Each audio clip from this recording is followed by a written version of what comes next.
የቀናት ሁሉ ማጠቃለያ የሁሉም ፍጻሜ ዕለተ ምጽአት ዳግም ምጽአት የመጨረሻዋ ዕለት ናት።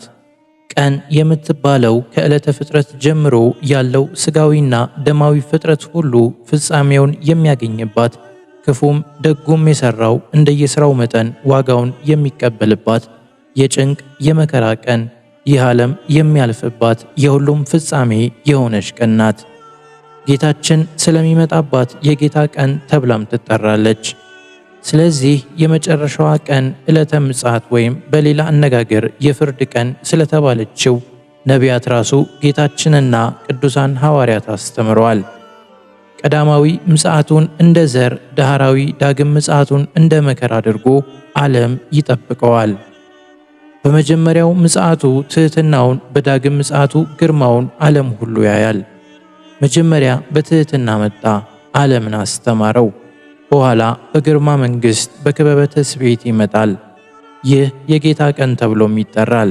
እነሆ እንደ ምድጃ እሳት የሚነድ ቀን ይመጣል።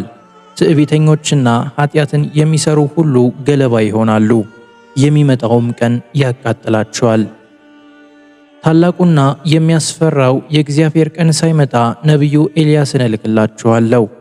የጭንቀት ቀን ሳይመጣ በጉብዝና ወራት ፈጣሪን አስብ። ያ ቀን የመዓት፣ የመከራ፣ የጭንቀት፣ የመፍረስ፣ የመጥፋት፣ የጨለማ፣ የጭጋግ፣ የደመናና የድቅድቅ ጨለማ ቀን ነው። እግዚአብሔር በግልጥ ይመጣል፣ መጥቶም ዝም አይልም። እሳት በፊቱ ይነዳል። በዚያሽ ቀን ለእያንዳንዱ እንደየሥራው መጠን የሚከፍል መሆኑን አስረድቷል። እንደ ቀድሞ በትሕትና ሳይሆን በግርማ መንግሥቱ እንደሚመጣም ያሳያል። ጌታ እግዚአብሔር እንደ ኃያል ይመጣል። እነሆ ዋጋው ከእርሱ ጋር ደመወዙም በፊቱ ነው። እነሆ የእግዚአብሔር ቀን ይመጣል። በዚያም ቀን እግሮቹ በኢየሩሳሌም ትይዩ በምስራቅ በኩል ባለው በደብረ ዘይት ተራራ ይቆማሉ። ክብር ይግባውና ጌታችን መድኃኒታችን ኢየሱስ ክርስቶስ ይህችን ዕለት ከእነ ምልክቶቿ ያስተማረው በደብረ ዘይት ነው። ይህች ዕለትና የጌታ ምጽአት ምስጢር ናቸው። ምስጢረ ምጽአቱን በደቀ መዛሙርቱ አማካኝነት ለዓለም ገልጧል፣ አስረድቷልም። የምጽአት ምልክቶቿ ምንድናቸው ቢሉ ብዙዎች እኔ ክርስቶስ ነኝ እያሉ በስሜ ይመጣሉ፣ ብዙዎችንም ያስታሉ። ጦርነትን የጦርነትም ወሬ ትሰሙ ዘንድ አላችሁ። ይህ ሊሆን ግድ ነውና ተጠንቀቁ፣ አትደናገጡ። ዳሩ ግን መጨረሻው ገና ነው። ሕዝብ በሕዝብ ላይ መንግሥትም በመንግሥት ላይ ይነሳሉ።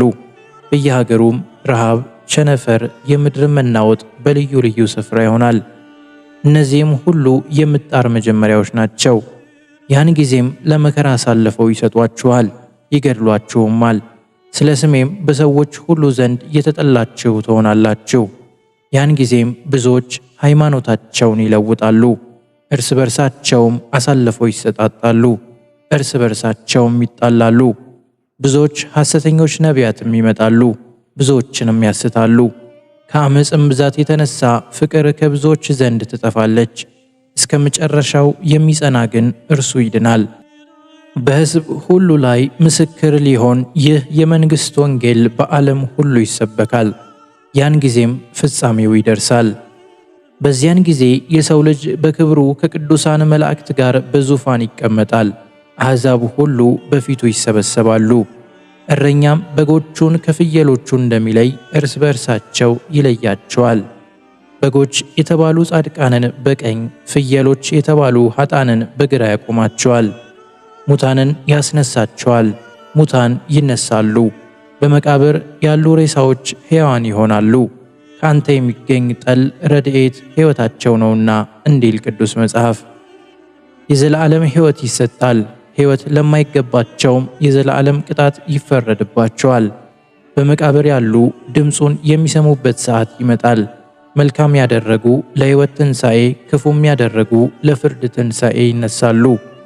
ከላይ እንዳየነው ጻድቃን በቀኝ ኃጥአን በግራ ይቆማሉ ማለት ጻድቃን በክብር መንግሥተ ሰማያትን ይወርሳሉ፣ ኃጥአን በውርደት ወደ ገሃነመ እሳት ይወርዳሉ። እነዚያም ወደ ዘላለም ቅጣት ይሄዳሉ፣ ጻድቃን ግን ወደ ዘላለም ሕይወት ይሄዳሉ እንዲል የእኛንም ዕድል ፈንታ ከጻድቃን ቅዱሳን ጋር ያደርግልን። ይቆየን። ወስብሐት ለእግዚአብሔር።